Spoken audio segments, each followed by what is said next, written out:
last week against Lehigh down in Charlottesville since 1990. The face-off, Jonathan Dugenio and Zac Tucci. And Tucci looked not afraid to pull the trigger himself.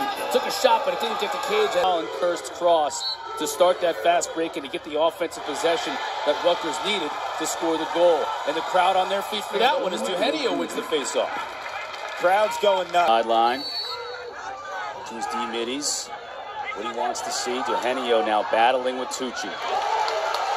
This is a good sign for Rutgers.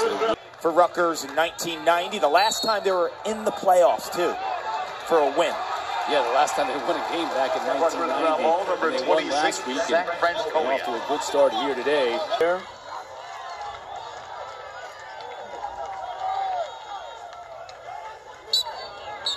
Now Andrew Tyeryar at the face-off X. Get a procedure call against Dugenio. So North Carolina. That he was expecting a baby. The whole team rallied around him. I saw the video. It was amazing. He basically told them, you're all going to be uncles. Dugenio has held his own against the two-headed monster of Tucci and Tyeryar. You just never know at the face-off X. That's going to be a call against Dugenio. I don't know about it. I don't know if he checked his stick and then Tyeryar went down. That didn't look like a push. Out of position. But next year, I wouldn't be surprised if he gets the keys to this offense. UNC Faceoff win number 15, Andrew Tyeryar. Tyeryar wins it from Dugenio. Second, all tied 3 apiece. Winner advances to play Virginia in the semifinals next Saturday.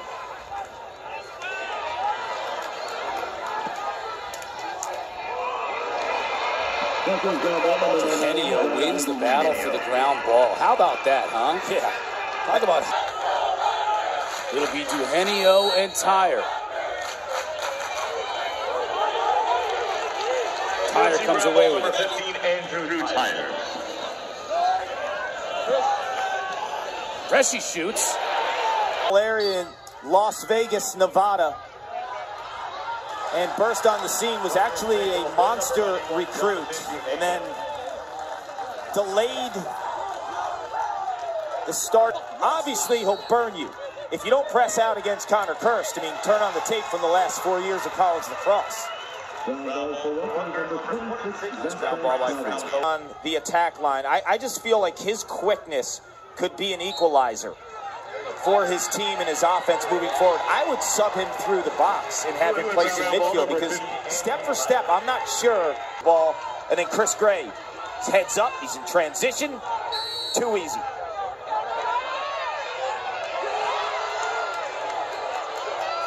Face-off initially won by Carolina, but a big ground ball. Going gets it for Rutgers.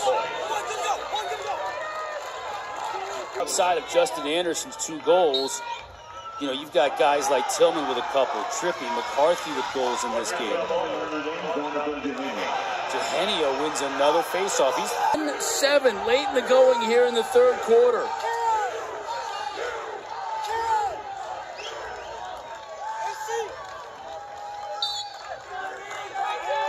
Yeah, you think these fans are dying for some lacrosse?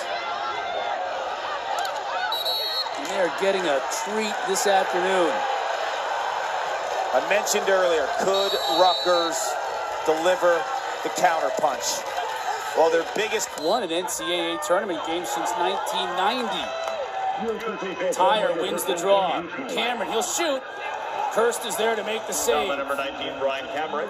Have a free net because he has him biting on those prior 2 steps. Also came with some stick fakes.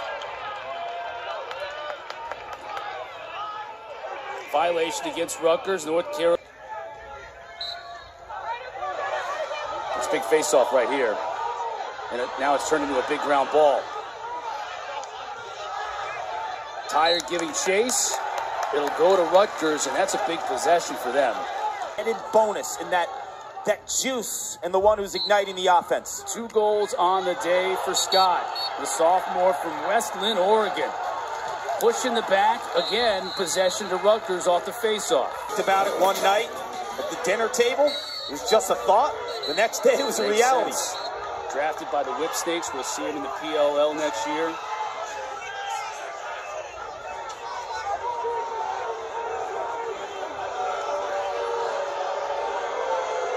We'll redo the face-off, much to the chagrin of the folks here in attendance. Oh man, we're seeing a lot of everything today. Rutgers wins possession. Carolina is winning the middle of the field. 4 goals off of failed clears today, Clark, for North Carolina. It's the exact opposite of last week for Rutgers, right? Rutgers last week, Dugenio wasn't winning faceoffs, but they were perfect in the clearing game. They were almost perfect in the middle of the field. And this week, it's the opposite. They're winning faceoffs, but they're losing that game in the middle of the field. It's unbelievable, and that's why 5 goals on the year coming in. He has 4 today. You just felt it, right? Like early in this game, I just knew that he was the type of guy. And look at that on the ride, causing that turnover.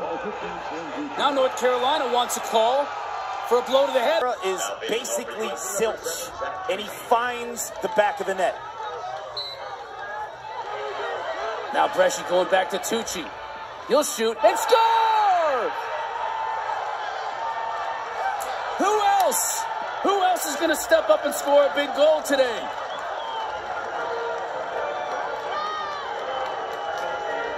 And Tucci runs right back to the face-off X and says, bring it on. I want another one. Make it, take it. Zac Tucci.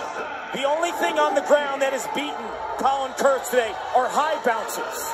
That's it. We saw McCarthy in the first quarter use the turf. He is so good low, but when you bounce the ball high, he gets to his natural attack spot in terms of gobbling it up low, and the ball goes top shelf for Tucci. 5 seconds in between goals. We're knotted once again, inside of 4 to go. Tucci wins another one. This time he says I'm getting it to Chris Gray.